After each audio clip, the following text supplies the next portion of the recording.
Yes, good morning. Good morning, sir.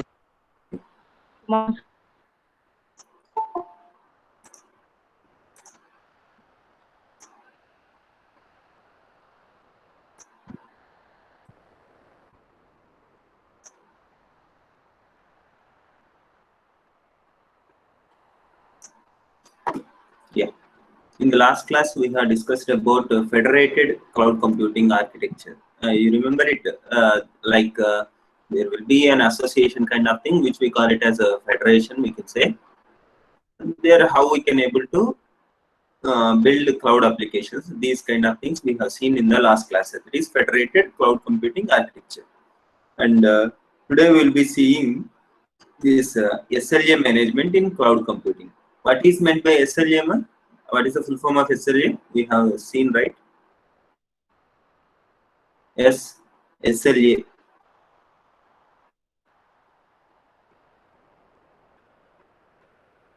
Yes, any answers? Service level agreements, that is SLA. So how these can be managed in cloud computing? Actually, it is with respect to service providers who are providing the service, their perspective, how these SLAs look like. That's what we will be seeing today. Just a second.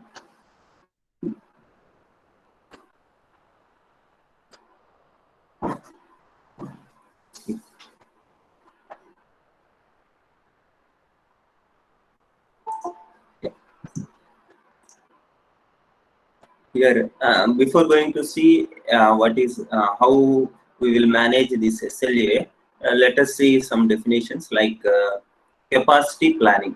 The capacity planning is nothing but the activity of determining how many servers and their capacity that could satisfactorily serve the application end user requests at peak loads. That means for all the end users, okay, whoever will run applications, then how many servers needed and what is their capacity, that is the storage requirement, all these things at peak loads, that we call it as capacity planning. Okay, so this capacity planning is to give overall estimation that how much capacity of load it can incur when we deploy certain applications from end users, how much load it can those applications can incur. That is what capacity planning. So now here an example where we are having two web applications, application A and B. We have hosted on a separate set of dedicated servers within some server rooms. For example, you see here. Here we are having separate servers. We have this is one separate dedicated server. This is another dedicated server where we will deploy several applications.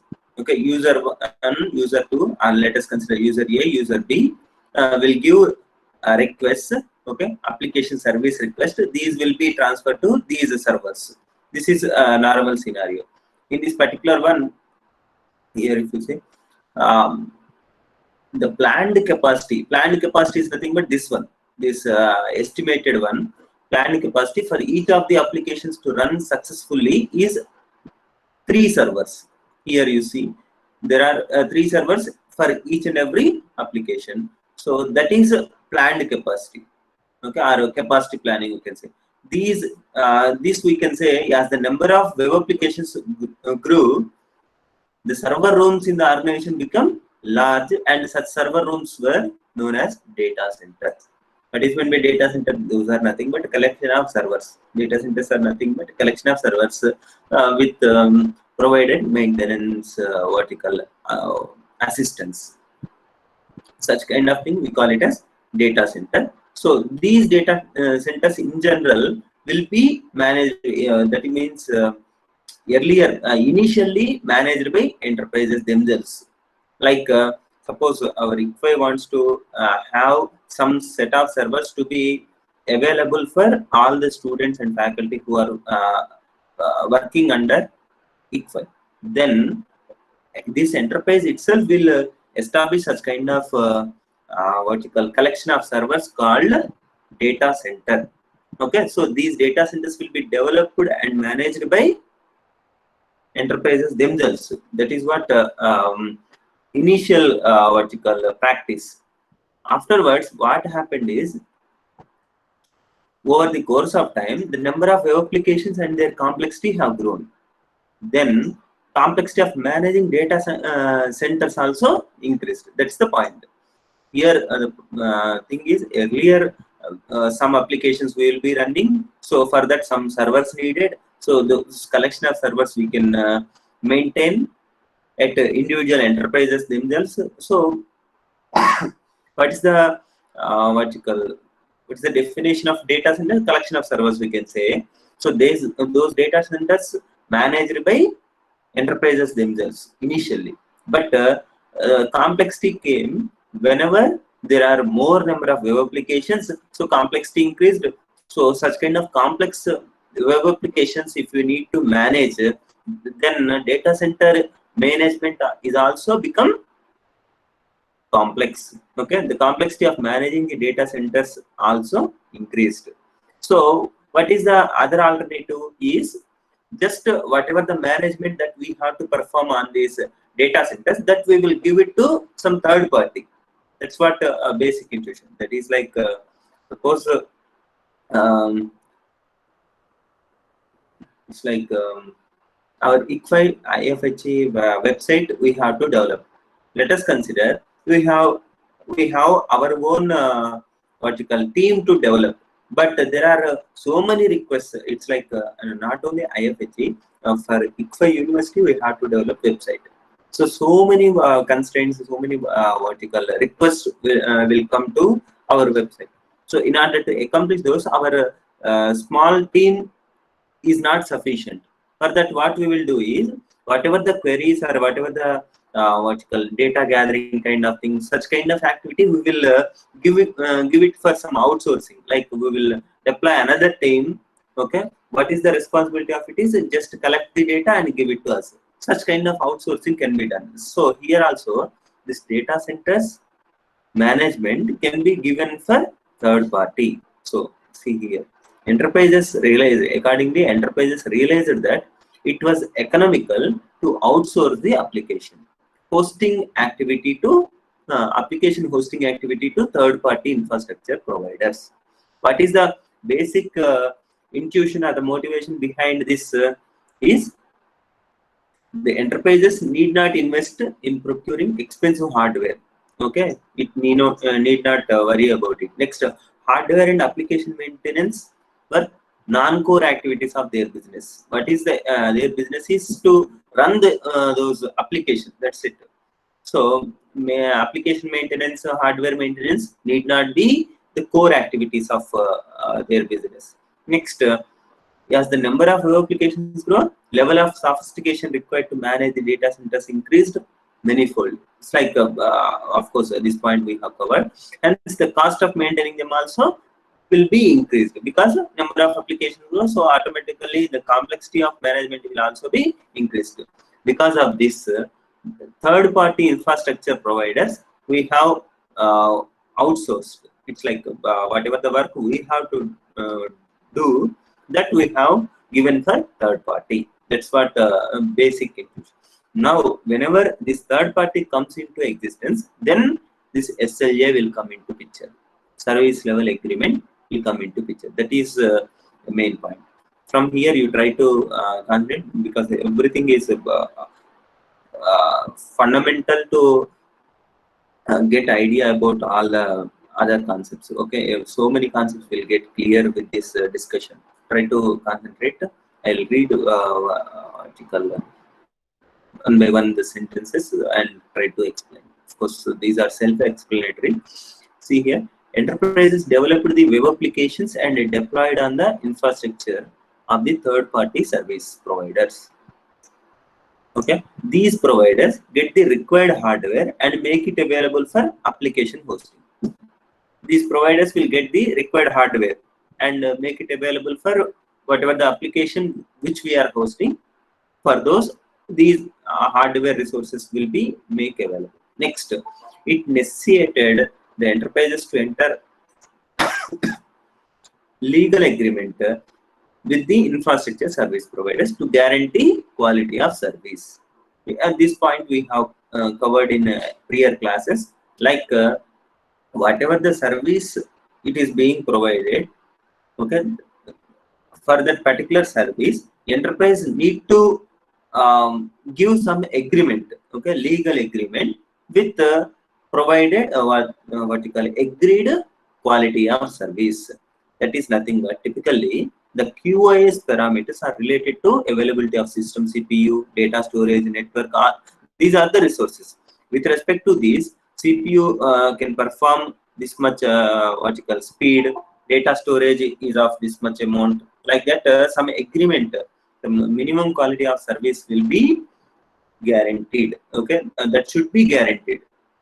Okay, these QoS parameters are CPU, data storage, network for efficient execution of application at peak loads. Now, whatever the legal agreements we are saying now, that legal agreement is nothing but is known as the service level agreement. Service level agreement called SLA. For example, here you see one SLA, that is one service level agreement, may state that applications server machine will be available for 99.9% of the key business hours. Like what you can say, you consider stock exchange. There will be a lot of servers which will work to give such kind of service, right? So stock exchange, for that particular one, what are the peak hours we can say? Peak hours in this, what are the working hours for stock exchange? Anyone has the idea for stock exchange? Yes.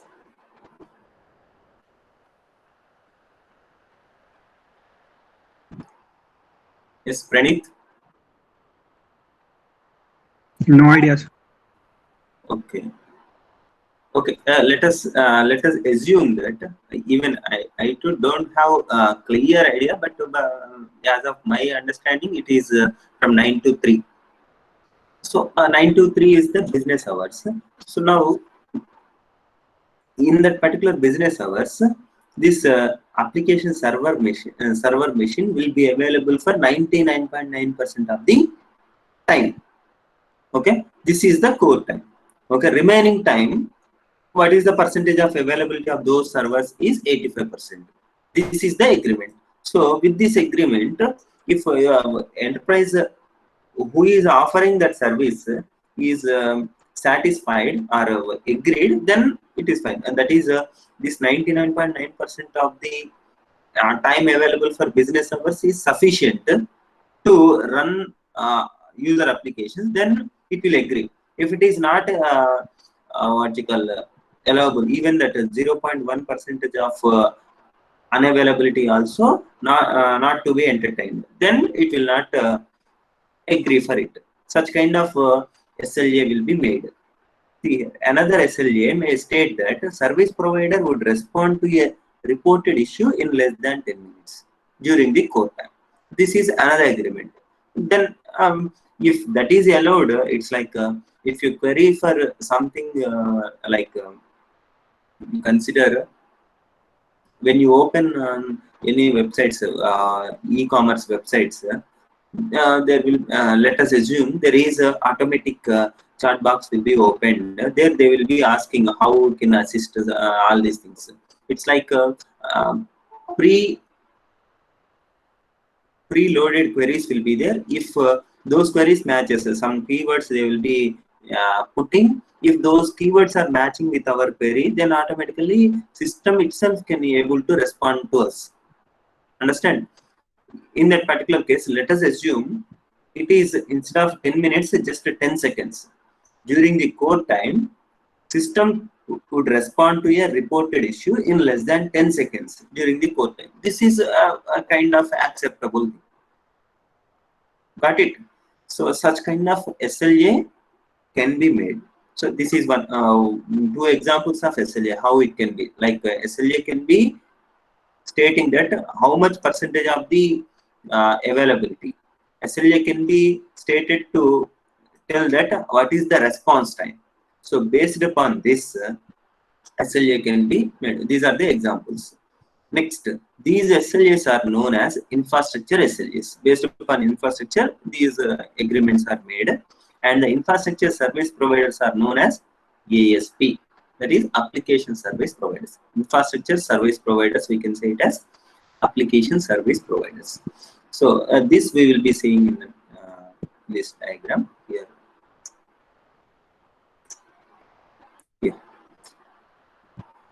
Here you see application service providers. This is nothing but infrastructure service providers, where we are having several enterprise applications to run, and this enterprise will negotiate to get these service level agreements with these ASPs.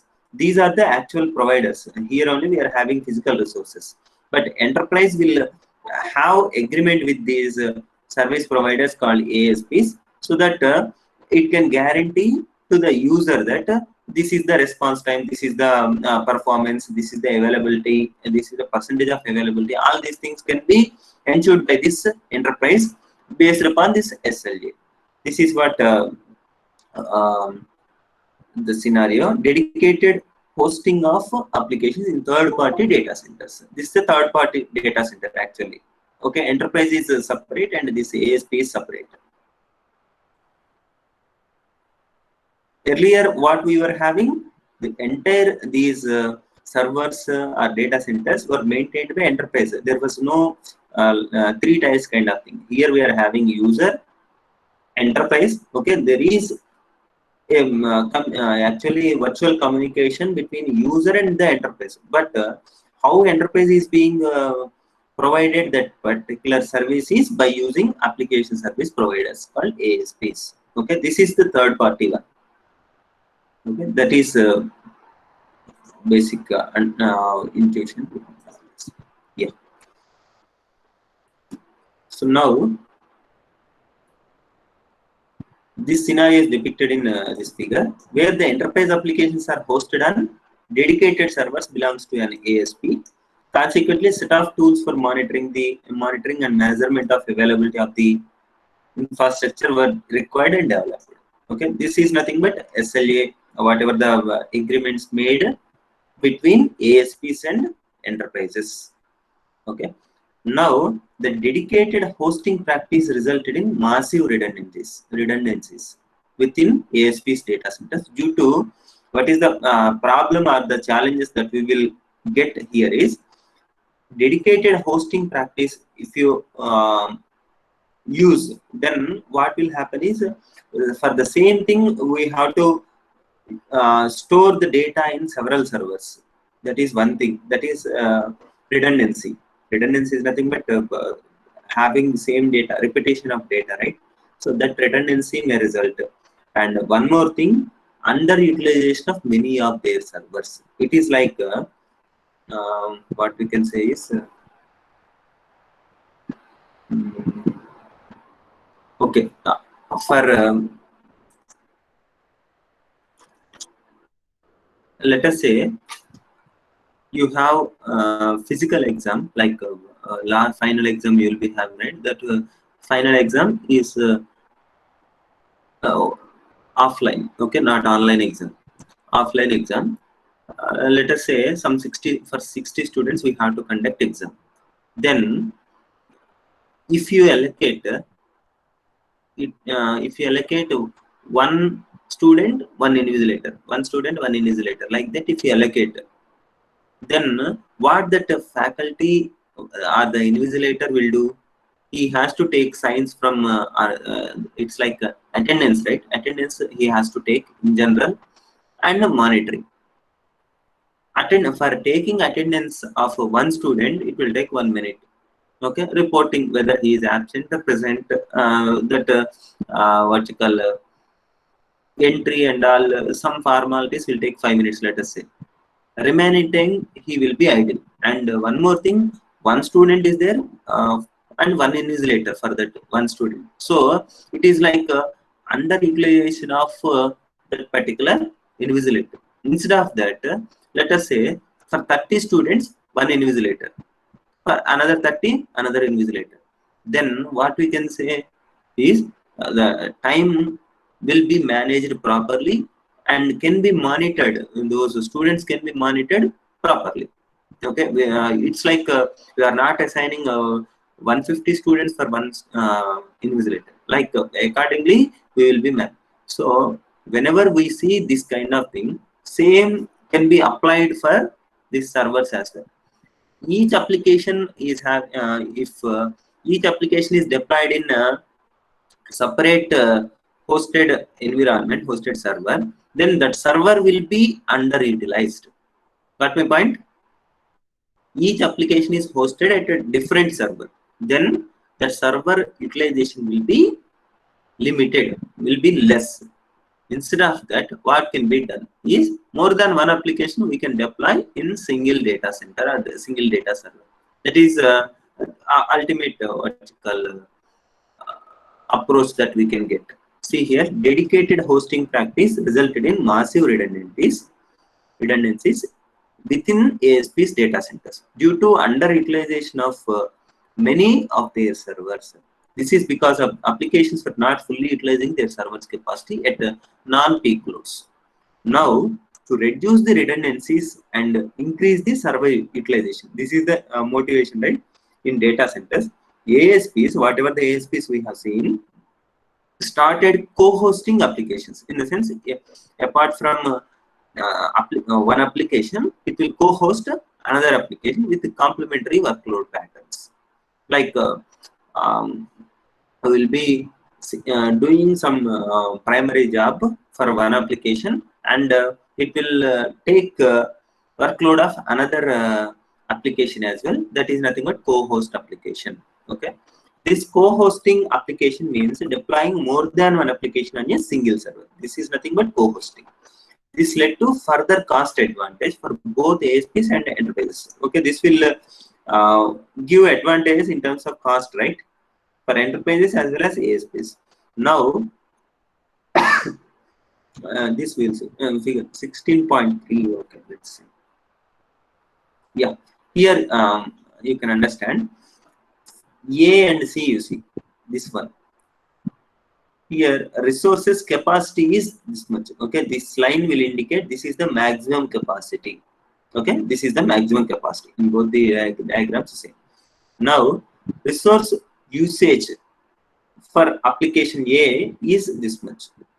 Resource usage for application A. This is also same. So here you see A is service consumer perspective. Okay, how user will able to understand or will get feeling is resource whatever the capacity we have, that is far better than whatever the resources we are utilizing, we are using. That is what the application user perspective. Whereas application vertical service providers perspective is also the same way. Whatever the capacity we have, these applications are utilized less. Okay, it is nothing but underutilization. Okay, now if we introduce co-hosting, what is meant by co-hosting? Anybody please respond. What is meant by co-hosting applications?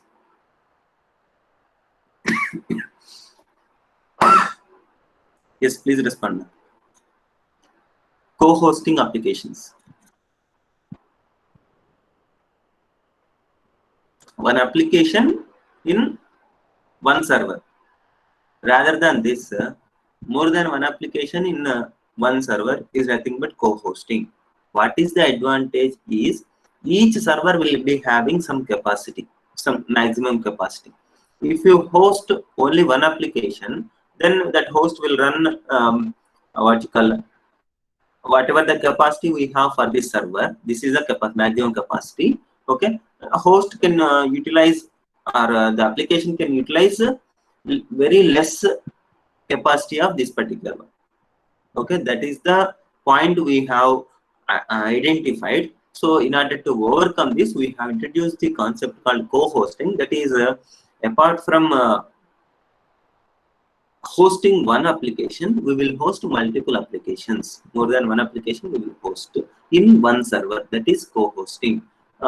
Based upon this, what is the advantage that we will get is that underutilization can be minimized. Here you see,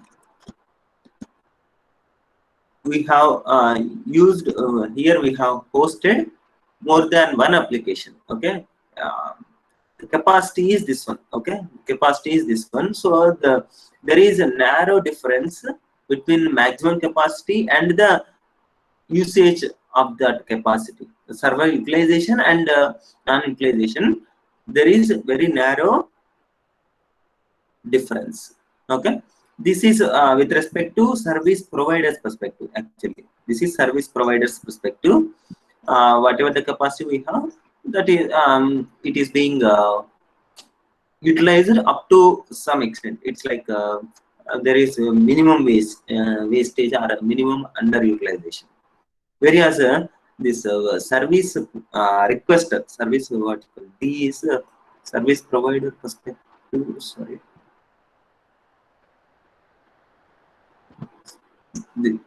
Yeah, this is service consumer perspective. Sorry, a service provider perspective is one application is being used by this, and this is a second application. So the capacity, whatever the capacity it has, the server is having, it is being utilized up in this way. That is what the service provider perspective. Whereas the service consumer or the requester perspective is this one. Okay, I think you have got the vertical intuition behind this one. Like if you host only one application, whatever the capacity we have, that we cannot utilize to the maximum extent. Okay, even the same thing is projected in both the perspectives, that is a service consumer and a service provider perspectives. And whenever we host multiple applications in the same server, that we call it as co-hosting. And when we co-host, then what is the service consumer perspective is whatever the capacity we have, we could able to utilize to the maximum extent. And service provider perspective is at peak loads of one application, we can give access to.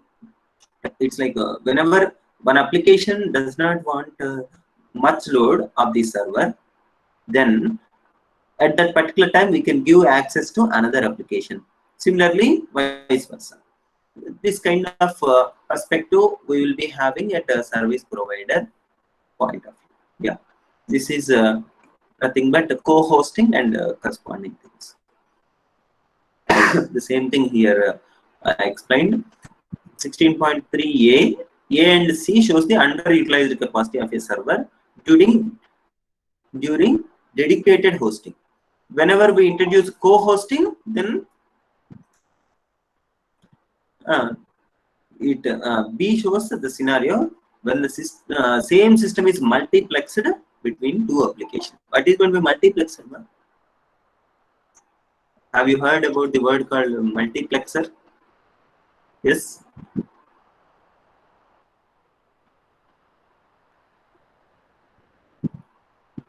Yes.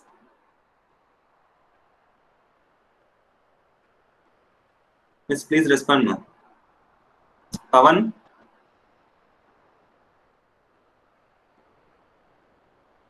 Yes, sir. Yeah. What is going to be multiplexing?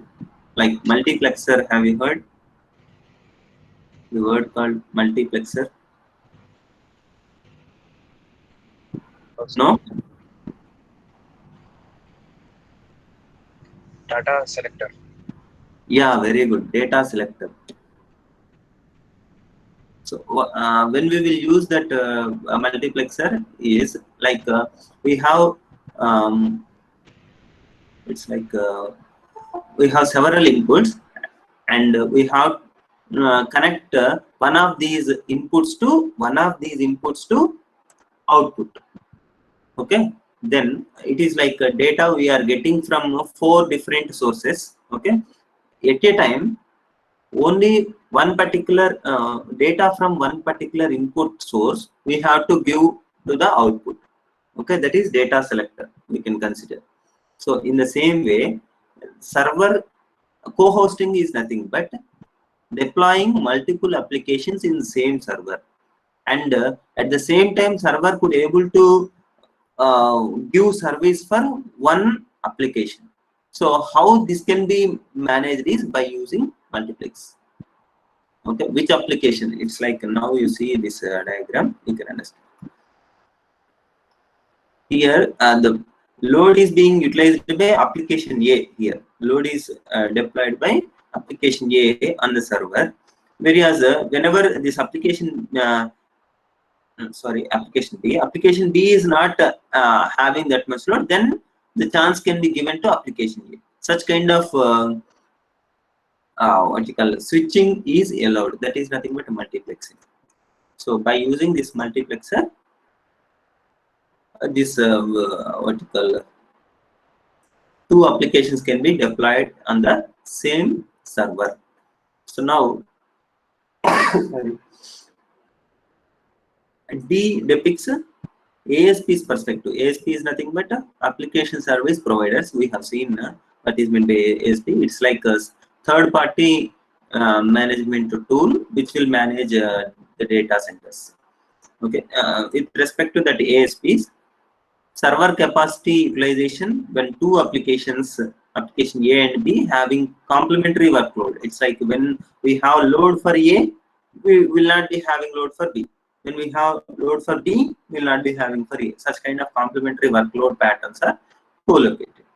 And this is called co-hosting applications. Okay, but the problem is, however, newer challenges will come, like such as application performance isolation and security guarantees. These will come into picture. Whenever we host multiple applications in same servers, then security and performance isolation issues will come. So some appropriate measures are need to guarantee these things. Okay, these challenges prevented ASPs from fully realizing the benefits of co-hosting. Okay, now for that purpose, we will be using in order to address these particular these issues like security and performance isolation issues. We have virtualization technologies to overcome the above challenges. Virtualization technologies. The ASPs could exploit the containerization features of virtualization technologies to provide performance isolation, guarantee data security to different applications. Now, instead of being hosted on the physical machines, it can be encapsulated using virtual machines. Okay, there can be how these resources can be allocated to virtual machines. There can be two kinds of ways or two modes. System resource allocation to these virtual machines can be made in two modes. See here, there are two challenges or the issues with this co-hosting application. One is security, another one is performance isolation. In order to guarantee these two, we are making use of the concept called virtualization technologies. That is, virtual machines we will be using instead of physical machines. That is, the applications, instead of being hosted on the physical machines, can be encapsulated using virtual machines. Okay, so now instead of hosting on the physical machines, we will be hosting on the virtual machines, and these virtual machines are then mapped to physical machines. This is the approach we will be following. Now, how these system resources can be allocated to these virtual machines is there are two ways to allocate. One is conserving mode, another one is non-conserving mode. Conserving mode in the sense, whenever we have a requirement of having more system resources like CPU, memory, network, all these things, then if the specified quota is not available, then simply it will discard the request. Sorry. See here, in the conserving mode, a virtual machine demanding more system resources than the specified quota cannot be allocated. The spare resources that are remain unutilized by the other co-hosted virtual machines. Even though we have unutilized resources, what you call more than the specified quota, if virtual machine requests, then that will be discarded. That will not be entertained. That is conserving mode. In non-conserving mode, what will happen is the spare resources that are not utilized by co-hosted virtual machines, those can be used by virtual machine, which requires extra resources beyond the there is no quota actually. Here you see conserving mode means whatever the quota is specified, beyond that if virtual machine requests, that request will be denied. In non-conserving mode, whatever the request it receives, if that request can be served by utilizing whatever the unutilized resources we have in other co-hosted virtual machines, those can be given to other virtual machines which requires it. Such kind of possibility or provision is allowed in non-conserving mode, whereas in conserving mode that is not allowed. Got it? Yes. Yes, please respond. Have you understood this conserving mode, non-conserving mode? Yes. Okay. Now we will be seeing how these can be what you call progressed. Like there is service level objectives. We call it as SLO, service level objectives, which are in general service level objectives are nothing but this throughput and the availability, we can say. Okay, throughput is the main service level objective. I think we can observe here.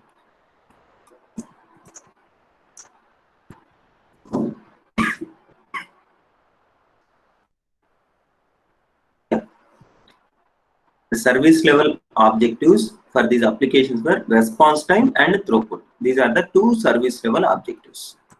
So whenever we refer SLOs, these are corresponds to the response time and the throughput of the application. Now we will be seeing with respect to SLOs how we can do. See the approaches to SLO management. What are SLOs? The objectives are maintaining response time and throughput. Okay. Now there are some traditional approaches like load balancing techniques and admission control mechanism. These are the two traditional approaches for SLO management. So how this response time and throughput can be managed is by using any of these techniques. Load balancing techniques, another one is admission control mechanisms. First we will be seeing load balancing technique. This load balancing, the name itself indicating that suppose it's like at your home, simply trying to link to general discussion, like at your home your father brought some money, okay, which has to be counted, like how many notes are there, you have to count. Okay, suppose while you are counting, your brother or sister came, then you will distribute your work to that brother, so that the response time will be less, throughput will be more. Throughput in the sense how many number of instructions or how many number of processes or services can be accomplished within unit time. That is nothing but throughput, right? So that throughput can be increased and the response time will be minimized by performing load balancing. Whatever the name itself indicating, it is nothing but sharing the load. That's it. That is load balancing. In this we will be seeing formally what are the techniques that we have. See, the objective of load balancing is to distribute the incoming request onto a set of physical machines. Okay, each hosting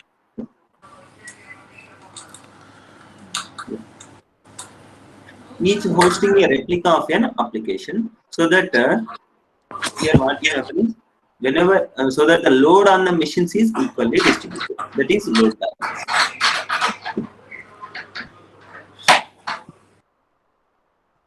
Yeah.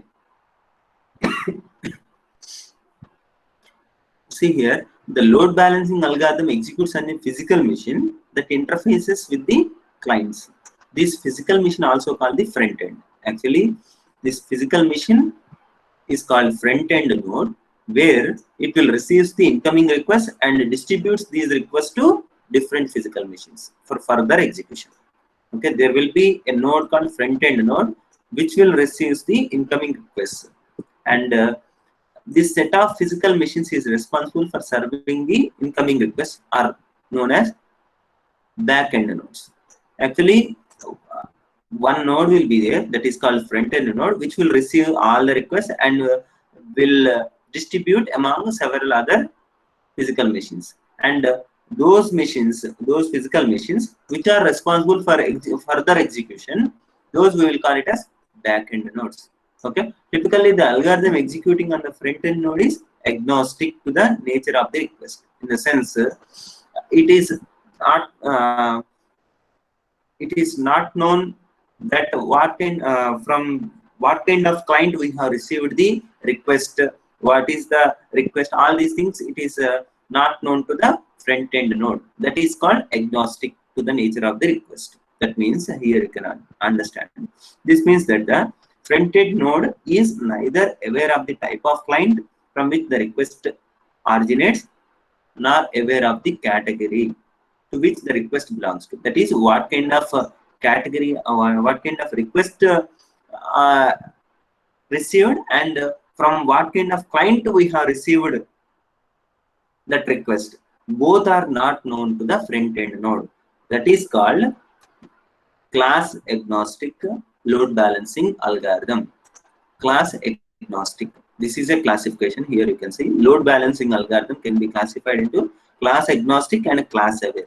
The name itself indicating that class agnostic, in the sense client type is not known to the front-end node, and type of request, both are not known to the front-end node. Such kind of load balancing algorithm we call it as class agnostic.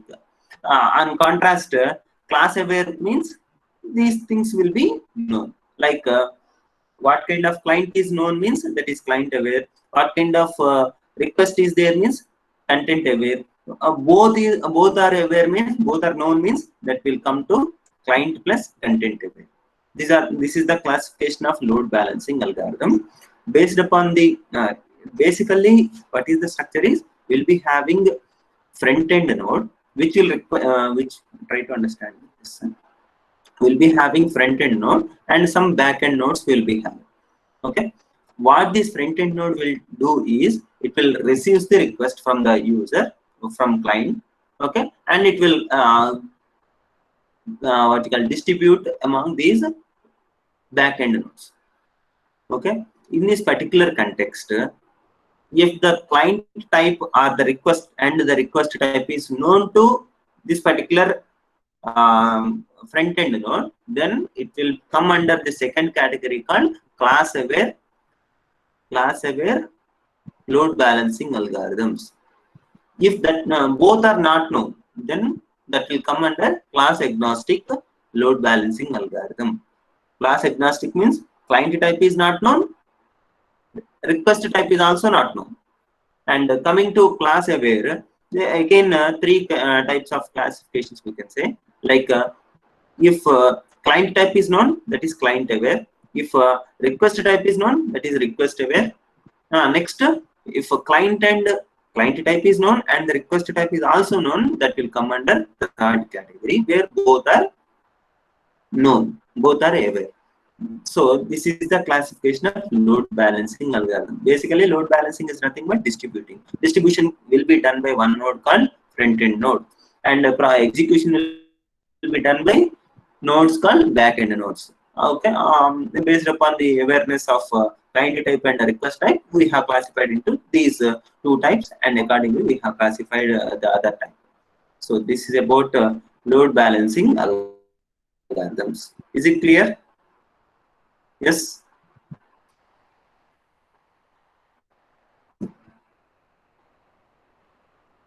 Yes, sir. Yes, please respond. Yeah.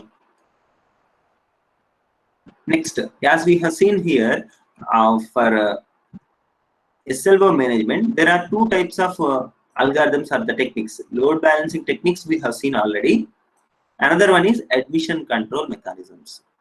That is, whenever client request for a certain resource, certain service, then whether to admit that job or that service or not, that will be decided. That is admission control mechanisms. Load balancing means that will be how this load can be distributed among several nodes which are available for execution. So now we will be seeing admission control mechanisms. Admission control algorithms play an important role in deciding set of requests that should be admitted into the application server. See here, whenever we have very heavy loads, if a request came, then whether we have to what you call process that request or not, that will be decided before admitting the job. It's like now I am getting the call, whether we have to since I am taking the class, whether I have to take the additional burden or not, that I will be deciding. It is like an admission control mechanism. Whether I have to admit that service request or not, that is nothing but admission control mechanism. So that's what here mentioned. Deciding the set of requests that should be admitted into the application server when the server experiences very heavy loads. During overload situations, since the response time for all the requests would invariably degrade if all the, it's like if all the requests are admitted, then response time will be reduced. Okay, it would be preferable to be selective in identifying a subset of requests that should be admitted into the system, so that overall payoff is high. This is the basic object. So the objective of admission control mechanism, therefore, is to police the incoming request and identify a subset of incoming requests that can be admitted. Okay, this is basic objective of admission control. Okay, there is a classification like what we have in load balancing algorithm. Same kind of classification is there. That is admission control mechanism, request based, session based. The name itself indicating that request based in the sense. Try to understand this. This is important point actually. Whenever a request is given, until processing of that particular request, we will allow. Okay. After that, another request comes. Then, based upon the load, whether to admit it or not, we will decide. But there is a problem that if this request is in continuation to another request, like whenever we process one thing, that has to be utilized by another one. So then only there is some meaningful thing will happen according to both the requests. Suppose if one request is made and after that it stopped admitting the new request, then whatever the processing we have done, that will be wasted. That is the what you call a drawback or the challenge that we have in request based admission control mechanism. In contrast, we are having session based in the sense for a specified amount of time we will be admitting the jobs. Afterwards we will not allow. That is the specific. So when we consider session based admission control mechanism, until that particular amount of time, all the requests will be admitted, so that some meaningful task can be performed. This is called session based admission control mechanism. Here you can see request based algorithms, session based algorithms. Request based algorithms reject new requests if the servers are running to their capacity. If the maximum capacity reached, second request cannot be admitted. Disadvantage is session may consist of multiple requests that are not necessarily unrelated. Some related a request can be made, those in that particular sense that it will be not suitable request based algorithms. Okay. On contrary, session based admission control mechanisms try to ensure that longer sessions are completed and any new sessions are rejected. New sessions will be rejected, but within one particular session, more number of requests we can made. That is, once a session is admitted into the server, all future requests belong to that session are admitted. So some meaningful work can be done. This is what two types of admission control mechanisms. One is request based, another one is session based. This is about how we can maintain this SLO traditionally. Okay, load balancing techniques, admission control mechanisms are the techniques. Okay, is it clear? Yes. Yes, sir.